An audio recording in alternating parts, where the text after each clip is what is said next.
Bonsoir à tous et à toutes. Nous sommes dans un nouveau test, puisque désormais je mets le son directement sur la platine. Nous sommes en 2025, nous sommes dans la saison 2 de la triplette. La saison 1 a été hyper longue, hyper intense, et on s'était dit que c'était le moment de passer sur une saison 2. La saison 1 a compris 3 épisodes parce qu'il y en a un qui a disparu. C'était une saison pilote.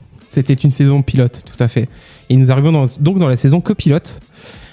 Copilote 365, bien sûr. Arrêtons là.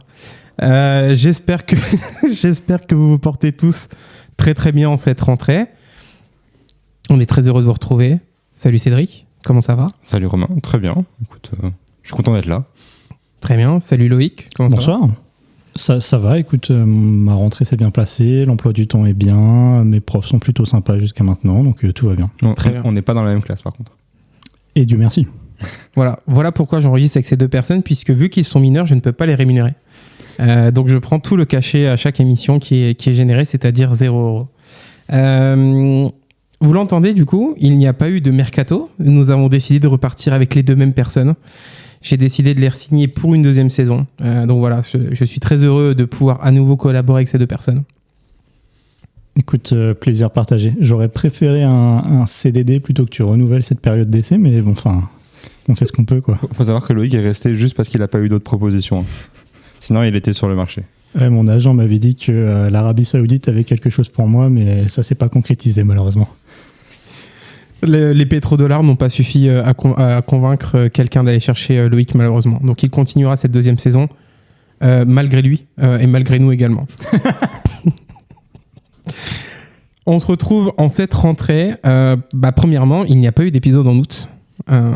Et malheureusement, ou heureusement, je ne sais pas, peut-être le boycott, peut-être que des entités supérieures ont décidé de supprimer cette émission.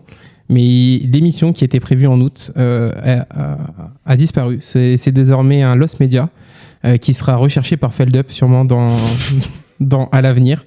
Dans 5-10 ans, Feldup recherchera ce podcast. Sûrement notre meilleure émission de l'année, en tout cas de la saison 1. Parce que je la présentais, effectivement. Exactement. Dire, en tout cas, c'était la meilleure intro de Cédric, ça c'est sûr. C'est sûr et certain. Et en plus de ça, sur un sujet qui nous tenait à cœur tous les trois, qui était tout simplement PNL. Malheureusement, j'ai le regret de vous dire que cette émission a disparu puisque la carte SD a cramé, tout simplement. Et du coup, je serai plus assidu à l'avenir à tout stocker tout de suite sur le PC pour que ce soit sauvegardé. Et je pense que la dizaine de personnes qui auraient écouté cet épisode en entier sont très déçues.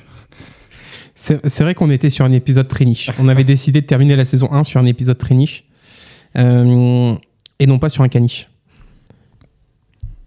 Je me désolidarise. Ouais, moi aussi. On est là aujourd'hui pour un nouveau concept. On a passé l'été. Nous sommes partis en université d'été pour discuter du podcast et voir qu'est-ce qu'on pouvait faire pour cette nouvelle saison. Pour cette nouvelle saison, on va tester un nouveau format, un format plus court, un format qui durera environ 30 minutes, sur des sujets qui sont un peu plus d'actualité, des sujets qui nous questionnent et sur lesquels on a envie de réagir. L'idée, c'est qu'on puisse, du coup, grâce à ce nouveau format, en sortir un petit peu plus. Au lieu d'en faire un tous les mois, peut-être pouvoir sortir 2 formats courts, ou 1 ou 2 formats courts, tous les mois. Et à côté de ça, par contre, on gardera le format long qu'on a fait donc, du coup, dans la saison 1, qui dure entre 1h et 1h10, 1h15, dans lequel on parle d'un sujet qui est un peu plus large et un peu plus profond, potentiellement avec des invités. Donc voilà un petit peu l'évolution du format. Et donc, c'est dans un format court qu'on se retrouve aujourd'hui. Donc, messieurs, il nous reste 25 minutes pour parler du sujet du jour. Est-ce que vous souhaitez ajouter quelque chose dans cette introduction ? Pas le temps. Pas le temps de niaiser. Nouveauté de cette saison 2, il y aura désormais des petites transitions entre l'introduction et le déroulé. Je vous propose donc la première transition de la saison 2.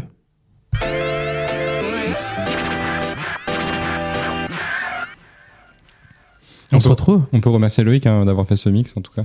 C'est vrai, tout à fait. Merci à Loïc, s'est beaucoup investi cet été, puisqu'il était en stage pour le podcast, et donc du coup, il a...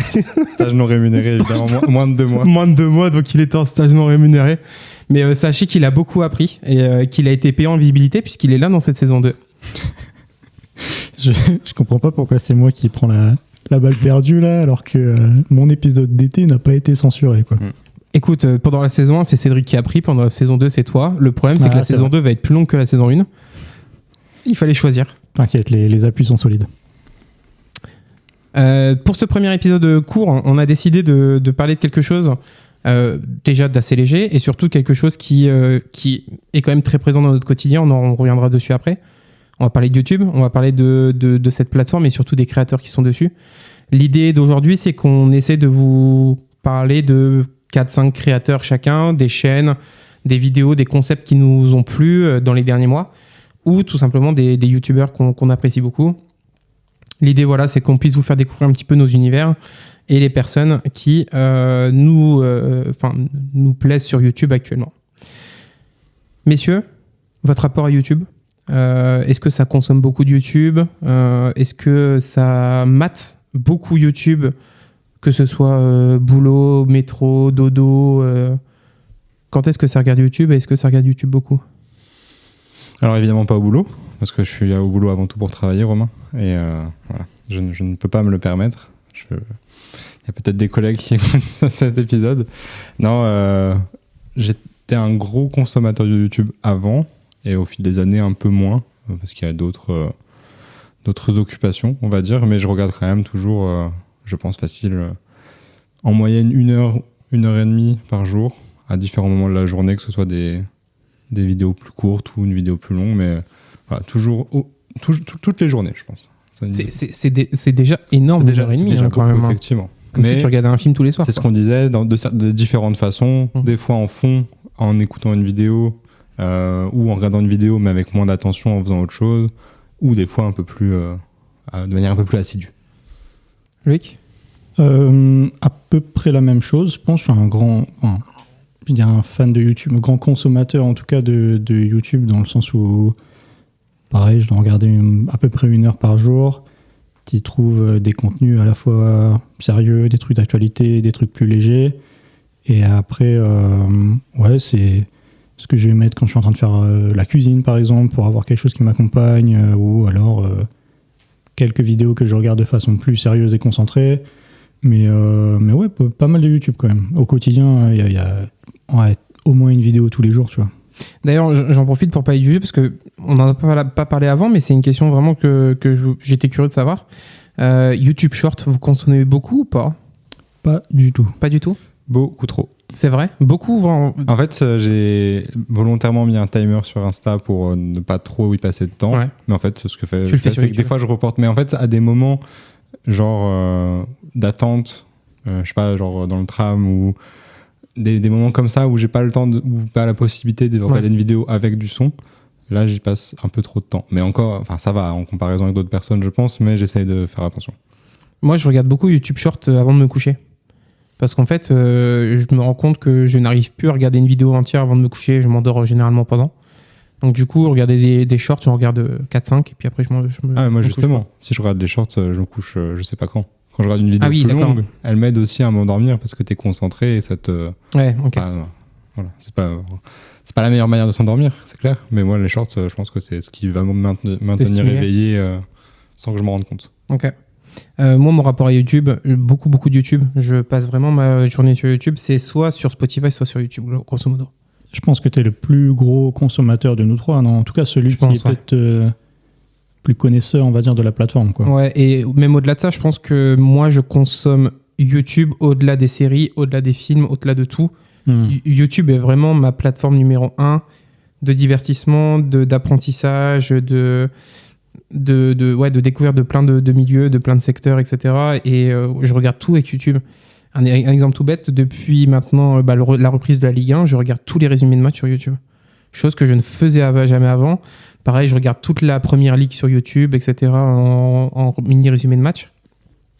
Parce que c'est des vidéos qui durent 10-15 minutes. Et moi, quand je fais à manger le soir, je m'aime bien me regarder 4-5 vidéos de 10 minutes pendant que je fais à manger, quoi. Donc, ouais, c'est aussi des contenus. Je pense que c'est le truc que je consomme peut-être le plus. C'est les résumés de match, de foot, de basket, des trucs. Le lendemain matin, tu veux voir vite fait ce qui s'est passé. Je prends mon petit déj, je regarde ça en même temps. Et c'est classique, quoi. Ouais. Et après, moi, il y a une autre partie aussi. Et Ça rejoint ce on avait parlé aussi dans d'autres podcasts, qui était mon rapport moi avec la musique. Et la musique, moi je l'aime en live, je l'aime quand elle est créée en direct. Et du coup, bah, moi je regarde beaucoup de concerts en live sur YouTube. Enfin des rediffusions de live, hein. Donc que ce soit, on en a déjà parlé, mais Martin Garrix, je regarde tous les festivals qu'il fait.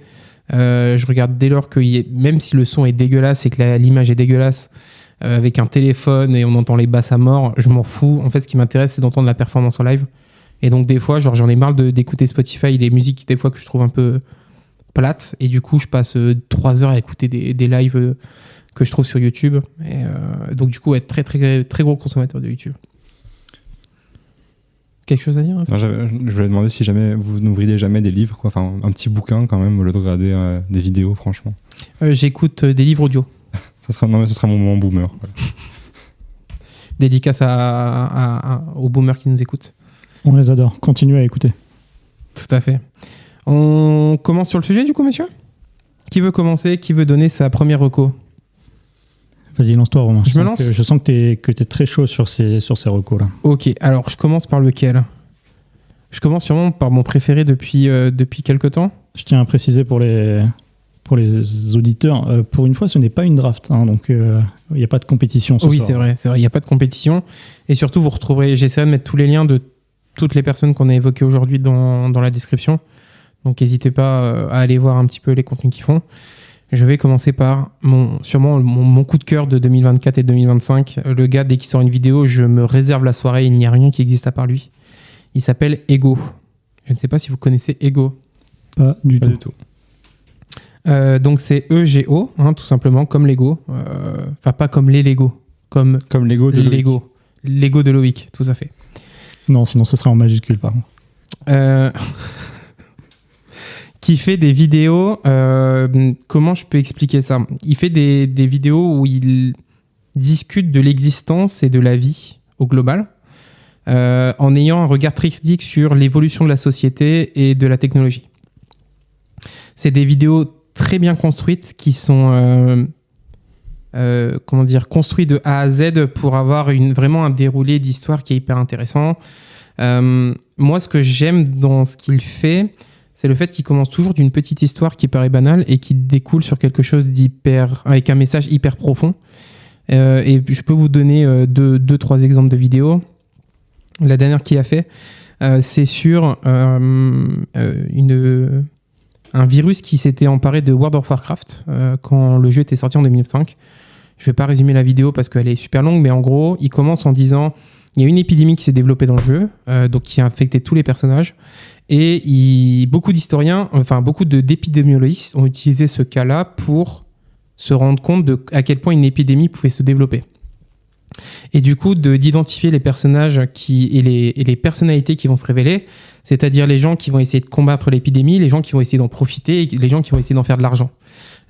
Et donc, c'est hyper intéressant d'analyser ça. Et en fait, ce qu'il fait, c'est qu'il fait un parallèle très vite avec le Covid, forcément, et sur tout ce qui a pu exister par le passé, c'est-à-dire, à un moment donné, tout ce qui était bombes bactériologiques, donc tout ce qui s'était passé avec la Russie qui voulait créer des bombes avec des mélanges de souches de plein de virus différents, etc., pour essayer de créer quelque chose qui soit mortel et qui puisse se diffuser largement. Alors par contre, quand on regarde ces vidéos, il faut être accroché, il ne faut pas avoir peur de l'avenir, il ne faut pas avoir peur des technologies, il faut se dire qu'il prend un angle hyper dramatique exprès, mais chaque vidéo est vraiment une balade et vraiment une aventure, une découverte d'un milieu que vous n'allez forcément pas connaître et que vous allez découvrir plein de choses. Il prenait un autre exemple qui était le jeu des trombones. Je ne sais pas si vous connaissez le jeu des trombones, mais c'est une usine à trombones. C'est un jeu PC par navigateur. Où en gros, l'objectif, c'est toujours de créer de plus en plus de trombones. Et en fait, à un moment donné, tu débloques le fait que l'intelligence artificielle crée des trombones à ta place.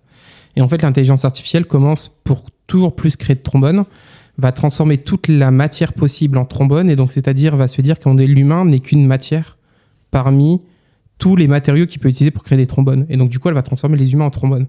Parce qu'en fait, c'est le seul moyen de faire toujours plus de trombones. Et en fait, c'est hyper intéressant aussi sur l'IA, sur tout ça. Accrochez-vous, parce que je vous dis, encore une fois, les vidéos sont assez... par contre, elles sont très bien construites, très belles. Mais c'est entre 30 et 45 minutes de bad, parce que vraiment, son idée, c'est de dire, on est dans la merde, regardez ce qu'ils sont en train de faire. Mais c'est très bien écrit. C'est marrant que... Enfin, marrant. Ça me surprend que tu sois consommateur de ce genre de contenu, parce que tu es quand même un mec assez fan de technologie en général et plutôt connecté, comme on dit. Ouais. En fait, ce que j'aime bien avec ces vidéos à lui, c'est qu'il arrive à m'expliquer à travers pas mal d'images, etc., les limites de ce que j'aime. En fait, oui, je suis fan de tout ça, mais en même temps, j'en ai très peur. Tu vois, on en a déjà parlé.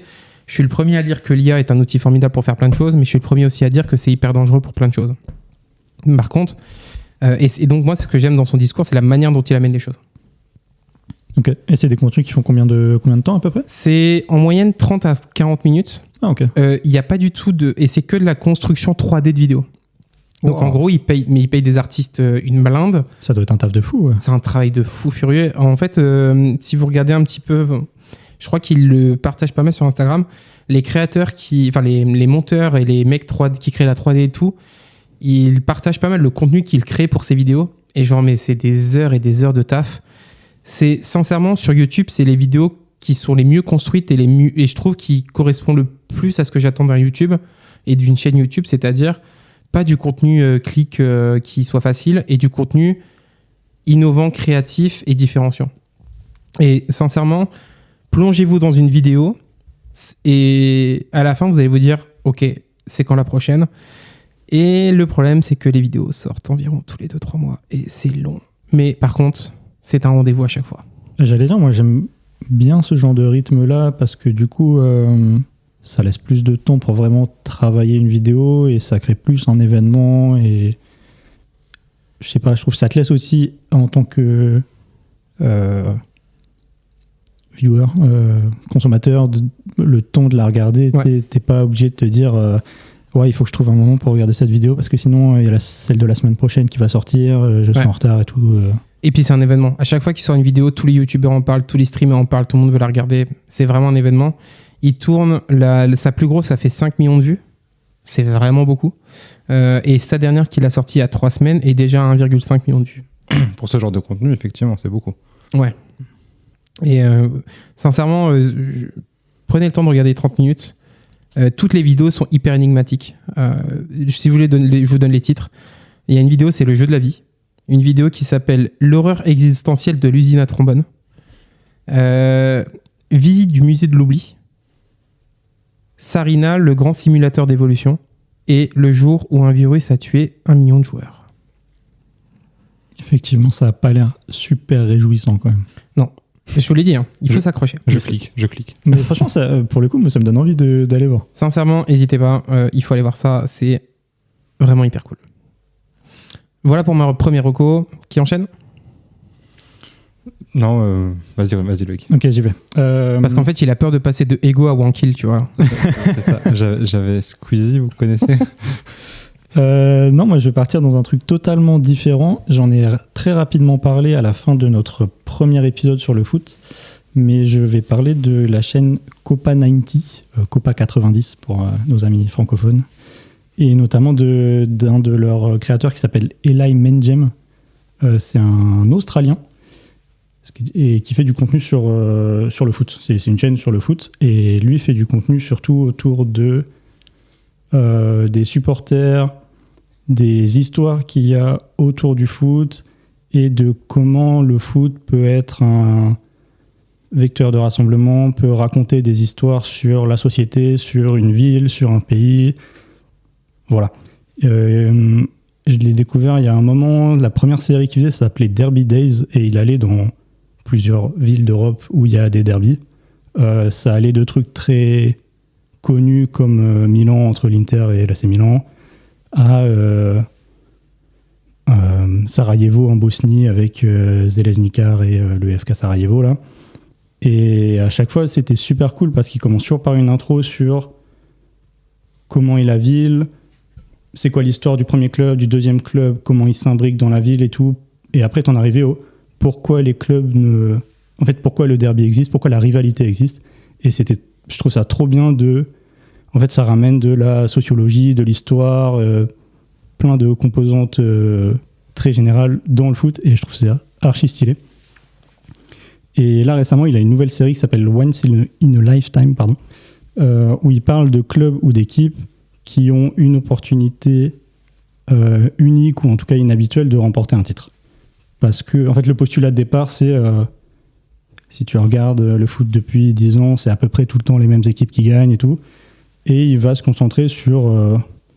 il y avait un moment, Trabzonspor en Turquie qui avait une chance d'être champion genre ça aurait été la première fois depuis, je sais pas, 15 ans que c'est pas un des top 3 clubs turcs là qui prend le titre. Il y avait Fribourg en Allemagne quand ils étaient en finale de Coupe d'Allemagne, des histoires comme ça. Et il y a là où il a atteint pour moi le top du top du top, et je pense que c'est le meilleur contenu que je n'ai jamais vu sur YouTube. Il a sorti, alors très en retard, mais il a sorti un épisode en 4 parties sur l'Argentine qui gagne la dernière Coupe du Monde. Mauvais souvenir pour nous parce que c'est la France en finale aussi. Oublions cette partie-là. C'est 4 épisodes du coup. Au total, ça dure, je crois, 2h30, un truc comme ça. Donc c'est quand même assez long comme contenu. Mais vraiment, c'est la meilleure chose que j'ai vue sur YouTube et sur le foot.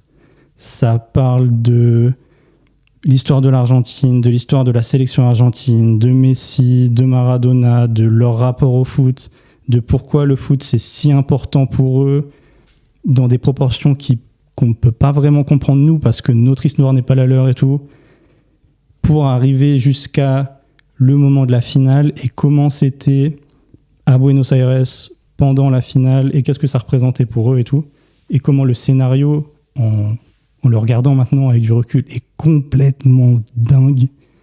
Et bref, vraiment, je me répète, mais c'est le meilleur truc que j'ai vu sur le foot sur YouTube. J'en ai pleuré.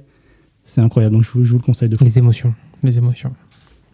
Je connais vite fait, mais je connaissais pas. Je connais de loin ce qu'on en a déjà parlé, mais j'avoue que je regarde pas énormément. Mais tu m'as donné envie là. Avec l'Argentine, tu m'as donné envie. Franchement, le truc sur l'Argentine, il faut se lancer dedans. Alors déjà, je l'ai pas dit, mais c'est tout en anglais, donc faut le suivre, voilà.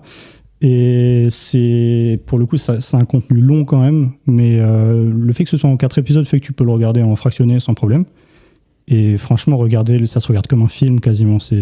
En plus, il est très très bon. Il est créateur de contenu dans le sens où c'est lui la face du contenu, mais il est aussi réalisateur et producteur du truc.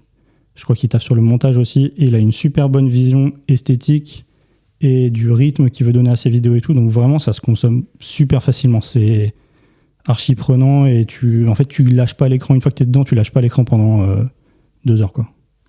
Très bien. Cédric ? Moi, je vais parler de foot du coup, comme tu en parles, parce que voilà, mais ça va pas être une grande surprise et c'est, je pense, la seule de mes recommandations que vous connaissez à coup sûr, parce que je sais que vous connaissez. C'est évidemment la vidéo de Romain Molina, dans une autre approche du football. Le grande Romain Molina. Qui sont les 10-12 minutes de popcorn quand il sort une vidéo, où tout le temps on sait qu'il va nous régaler. On en a déjà parlé évidemment, donc je vais pas m'éterniser dessus, mais c'est un journaliste d'investigation, je pense qu'on peut le qualifier dessus, de cette manière, qui fait des enquêtes sur différents sujets en lien avec le foot principalement, mais aussi le sport. Donc voilà, il parle beaucoup des dessous du sport, de la corruption, de la fraude, etc. Voilà. Très bien. Romain Molina, bien sûr. Déjà, il s'appelle Romain, donc c'est une personne extraordinaire. Et je pense que c'est notre Madeleine de Proust à tous les trois. C'est-à-dire, si on passe pas une semaine sans avoir mis dans la discussion Romain Molina, c'est pas une semaine qui s'est bien passée. C'est qu'au-delà du sérieux de son travail, qui n'est plus à prouver, c'est qu'en plus il a un côté théâtral où il régale avec ses expressions et c'est son style vestimentaire, évidemment. J'allais dire, c'est ça qui rend la chaîne qui l'a fait passer à un autre niveau, c'est que genre il a le fond de ce qu'il raconte est très sérieux et des fois à un niveau d'inquiétant et de déprimant, pardon, assez fou, mais vraiment il fait ces vidéos-là en t-shirt Sonic et en caleçon dans un appart mal sonorisé là, et genre vraiment quand il est pas sur sa terrasse. Et quand il est pas sur sa terrasse, parce que s'il se met sur sa terrasse, le son est mieux, mais du coup il y a des gens qui jouent, enfin bref. C'est tout un lore, Romain Molina, c'est exceptionnel. Il nous parle de clubs qui n'ont plus d'argent avec un t-shirt Picsou. C'est quel homme incroyable. Et au-delà de ça, moi, il y a un truc que j'aime beaucoup chez lui, c'est que malgré tout le contenu qu'il fait, c'est quand même sûrement le mec le plus passionné du sport que je connaisse. C'est-à-dire qu'au-delà d'aimer comprendre comment le milieu fonctionne, c'est un mec qui aime les sports tels qu'ils sont et les histoires qu'il raconte. En fait, tu sens que c'est un mec qui fait ces vidéos-là parce qu'il est vraiment profondément dégoûté par le milieu, parce qu'en fait, il l'aime énormément. Il n'y a aucun calcul dans son truc. Il ne s'est pas dit « Ah, il y a un créneau à prendre » ou « Ah, je suis journaliste, j'ai des infos », quoi. C'est vraiment parce que ça le touche profondément qu'il fait ce travail-là, je crois. Clairement, parce que c'est même pas un journaliste de base. Donc, il s'est lancé sur ce créneau, justement, effectivement, à cause de ce dégoût, de cette frustration, je pense. Ouais, tout à fait. Et une personne qu'on reco tous les trois. De toute façon, dans tous les cas, s'il n'y était pas, j'aurais demandé qu'on fasse une conclusion tous les trois sur Romain Molina, puisque c'est quand même, je pense, peut-être la personne qui nous lit le plus tous les trois sur YouTube. On est liés par PNL et Romain Molina, c'est ça que tu es en train de nous dire ? PNL sur Spotify, Romain Molina sur YouTube. Ce lifestyle me convient. Ça me va très bien aussi. On en fait encore 2 chacun ? Yes. On essaie d'aller un peu plus vite sur les 2 autres. Oui, et puis ceux qu'on a en rab, on peut juste les donner comme ça. On les donne comme ça, ouais, tout à fait. Deuxième youtubeur que je regarde beaucoup, Simon Puech. Je sais pas si vous connaissez. Loïc, tu dois connaître Simon Puech. C'est de nom également. De nom aussi. Voir une ou 2 vidéos. Aussi des vidéos très très bien construites, mais dans un autre style, un peu plus journalistique. Et surtout, ce que j'aime beaucoup, c'est sa manière de raconter, son storytelling que je trouve très très fort. Moi, c'est une personne que j'adore aussi regarder sur Twitch, parce que je trouve que c'est une personne qui est vraie et qui a des idées, des manières de voir les choses très très proches de moi. Donc, c'est une personne que j'apprécie beaucoup le contenu. C'est une personne dont j'apprécie beaucoup le contenu. C'est plus français. C'est mieux. C'était parfait comme ça. C'était parfait. Ça faisait très Ribéry, je trouve. Et en restant là-dessus. Et il fait beaucoup de vidéos sur des sujets d'actualité, plus ou moins récents, mais pas forcément toujours des sujets. Il a fait des sujets sur la guerre, il a fait des sujets sur des conflits, etc. Mais ça peut être aussi sur des histoires un peu plus niche. Le plus jeune hacker du monde. Je sais pas si vous avez entendu parler, l'ermite au Canada, qui a terrorisé pendant 27 ans des villages parce qu'en fait, il s'est barré de chez lui, il s'est retrouvé en ermite et du coup, il volait toutes les maisons, la bouffe et tout pour survivre. Et du coup, pendant 27 ans, il a été en ermite dans la forêt tout seul. Et il raconte ça vraiment très très bien. Donc, je dirais Simon Puech en choix numéro 2. Très bon rosé d'ailleurs. Non, c'est un rosé. J'ai pas la ref. Le Puech, c'est un rosé, c'est tout. Le Puech ? Mais c'est écrit pareil. Ah, ok. Tu couperas. Non, mais on garde le rosé. On n'est pas un podcast amateur de vin, ça c'est à peu près sûr. On est plus Ricard. Ah oui, la triplette. La triplette. Bien vu. Loïc ? Yes. Je vais parler d'un truc qu'on connaît tous les trois et qui est, pour le coup, je pense, je vais pas le faire découvrir à grand monde, mais moi je vais parler de la chaîne YouTube de Grunt, parce que je recommande fort Grunt dans son ensemble. Donc pour ceux qui connaissent pas, Grunt, c'est un média autour du rap et de la musique en France en général, qui a commencé donc à la base sur YouTube par organiser des freestyles très artisanaux. Comme le Seigneur des Anneaux. Seigneur des Artisanaux. Et on est bon là. Ah ouais, on est vraiment. J'aime bien là. On est en là, pensant qu'il est rentré. Donc en faisant des freestyles, ils ont notamment beaucoup contribué à la montée en puissance et à l'explosion d'un collectif comme l'Entourage et à des rappeurs comme Nekfeu notamment. Et depuis, ils continuent à faire à la fois des freestyles avec des rappeurs francophones, je dirais émergents. En général, c'est plutôt des jeunes rappeurs, rappeuses et des gens qui sont en début de carrière, on va dire. Et à côté de ça, ils ont commencé récemment à faire des documentaires où ils suivent des artistes. Et je trouve notamment que les 2 derniers étaient vraiment excellents. Celui avec Zamdan sur toute sa remise en forme après son accident de voiture, la création de son dernier album et le voir dans son intimité comme ça, c'était très sympa. Et le dernier documentaire qui était sur Ben PLG, dont on a aussi rapidement déjà parlé, et sur la tournée qu'ils avaient organisée ensemble juste avant la sortie de son dernier album, où ils avaient fait 5 ou 6 concerts sauvages organisés en dernière minute, où ils reversaient toutes les recettes aux salles où c'était organisé pour soutenir la culture dans ces régions-là, parce que c'était en réaction aux coupes budgétaires sur les budgets culturels dans ces régions-là. Et pareil, c'est trop cool de voir des artistes qu'on apprécie dans leur intimité comme ça. Jean Morel, qui est la figure principale de Grunt, et déjà, un peu comme Romain Molina, tu sens un amour de fou pour la musique. Tu sens qu'il fait vraiment ça par passion et c'est tout. Et il a une facilité à créer des connexions avec les gens qui est super agréable. Donc voilà. Effectivement, moi j'ai vu celui on a déjà parlé sur Ben PLG, et qui effectivement est vraiment... on en a l'impression d'être avec eux en fait. Il y a vraiment... C'est très naturel, c'est super intéressant. Et j'ai pas encore regardé celui sur Zamdan, mais je le mets dans ma liste. Sans écoute, Cédric et Loïc font un Rap Contenders. On fait un 100 000 ou 100 000 tu vas dire 100 D'accord. Non. Je suis pas sûr que les gens veuillent entendre ça. Non, je pense pas. Je pense que ça ne fera pas gagner en popularité, au contraire. Cédric. Du coup, deuxième recommandation, je vais choisir une chaîne d'un anglais, je crois, qui s'appelle Soviet Womble. Oh, oui, c'est vrai, tu m'en as déjà parlé. Alors, le postulat de base est similaire à 60% de ce qui se fait sur YouTube. C'est un mec qui joue à des jeux vidéo et qui se filme en train de faire des vannes avec ses potes. Sauf qu'il y a un côté, comme tu disais tout à l'heure, tu parlais le côté artistique, il y a un côté dans le montage ultra dynamique, notamment les phrases un peu, les punchlines, où il les ponctue et il les fait apparaître sur l'écran et il les anime. Et ça devient en fait des personnages presque de ces vidéos.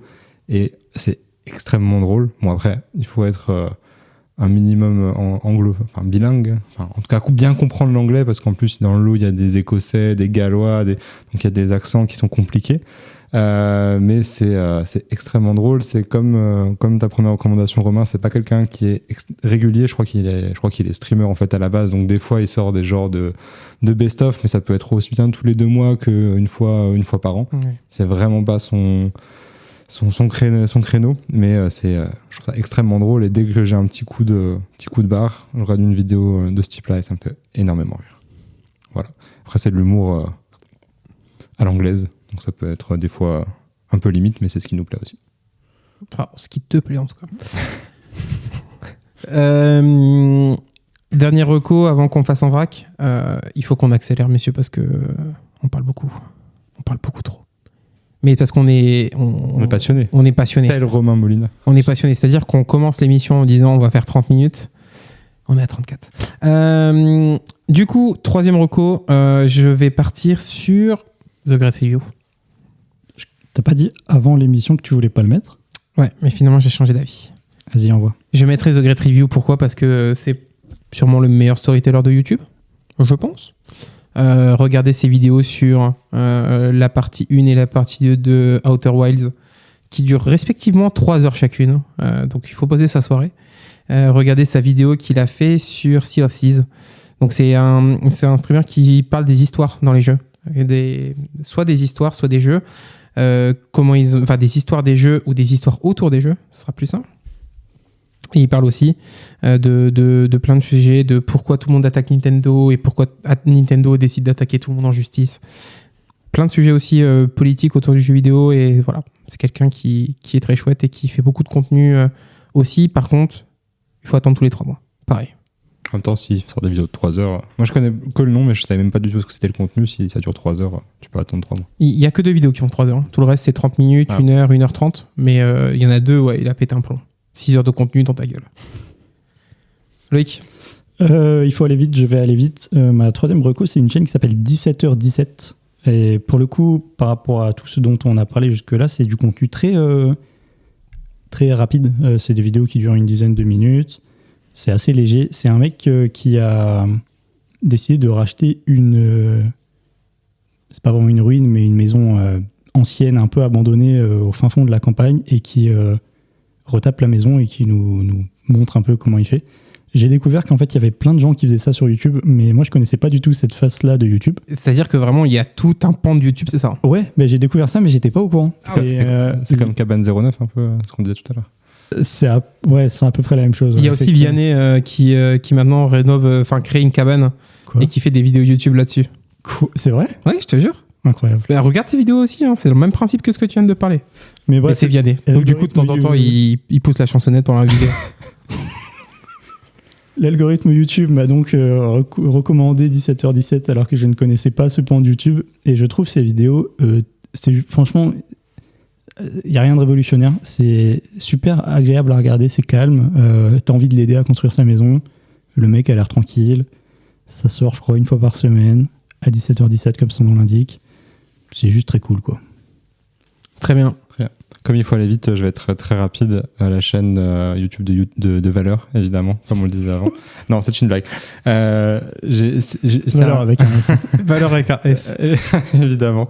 Non, alors c'est deux chaînes, mais en fait, j'ai toujours pas compris si c'était des chaînes concurrentes ou si c'était le même mec qui était derrière. Je m'explique très rapidement. Ça s'appelle The Beauty of et Amazing Shots. Et en fait, tout simplement, comme leur nom l'indique, c'est des mecs qui font des compiles en fait de films ou de séries avec des plans marquants et en fait ils sortent toujours les vidéos sur le même sujet ou alors à une semaine d'écart et du coup j'ai toujours pas compris s'ils étaient l'un contre l'autre ou si c'est le même mec qui essaie d'être un petit peu sur le même créneau. Du coup je les cite les deux parce que les deux sont très quali et moi qui suis très contemplatif, avoir juste des compiles de 5-10 minutes sur un film avec tous les beaux plans ou les images un peu marquantes, je kiffe. Mais du coup, c'était... Genre, ils font la même vidéo tous les deux? Non, c'est pas la même, mais je te jure, il y a un nombre incroyable de vidéos des deux chaînes sur le même film ou sur le même réalisateur, parce que des fois, c'est sur... tu vois, ça va être The Beauty of, je sais pas, Denis Villeneuve, et l'autre, il va faire la même, mais différemment. Enfin, c'est pas les mêmes, mais j'ai toujours pas compris si c'était un créneau ou si c'est vraiment... Ils sont en giga concurrence, quoi.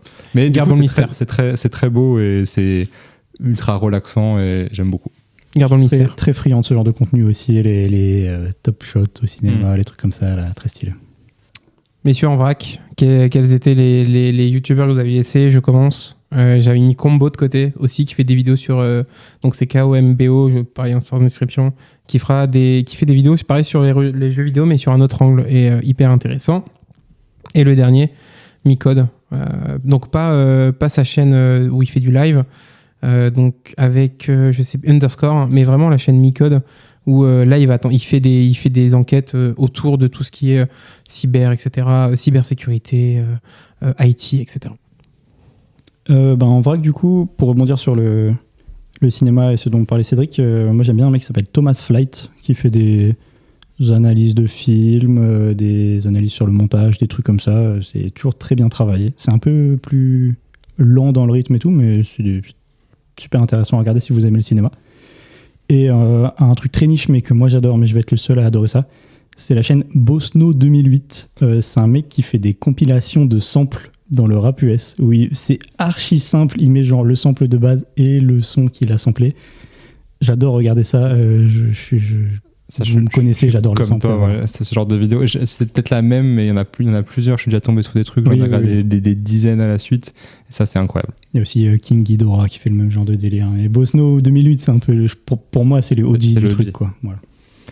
Très bien. Moi, j'avais deux choses encore, comme vous, évidemment. Ma dernière découverte YouTube, c'est un mec qui fait des vidéos sur FM, donc Football Manager, qui s'appelle Stinger.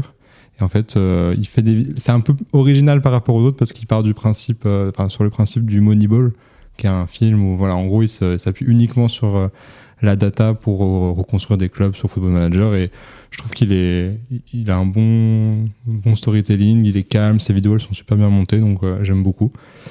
Et le deuxième, alors ça c'est vraiment niche aussi, il s'appelle Easy, mais I2ZY. Et en fait, c'est un mec qui fait des vidéos sur, vous connaissez je pense Medieval 2 Total War, qui est un jeu de simulation de bataille, et il y a un mode Le Seigneur des Anneaux, et du coup il fait des campagnes en fait sur ce jeu, et il fait des vidéos qui durent entre 1 et 2 heures, et c'est de ça dont je parlais tout à l'heure pour m'endormir. C'est très calme et ça aide bien à s'endormir parce que le rythme est assez tranquille, c'est juste un mec qui joue, Donc j'aime beaucoup. Puis c'est bien parce que vu que la vidéo elle dure 2 heures, il la garde 3 semaines et en 3 semaines il l'a terminé quoi. C'est à peu près ça. Et puis surtout tu peux couper quand tu veux et tu perds pas le fil. En fait, si tu t'endors au milieu, tu te réveilles demain, t'as pas raté le gros du truc quoi. Exactement. Très bien. Messieurs, on arrive au bout de cette émission. Et il y en a pourtant tellement qu'on n'a pas cité. Il y en a tellement qu'on n'a pas cité. Mais on pourra refaire une partie 2 si vous le souhaitez. C'est une bonne idée.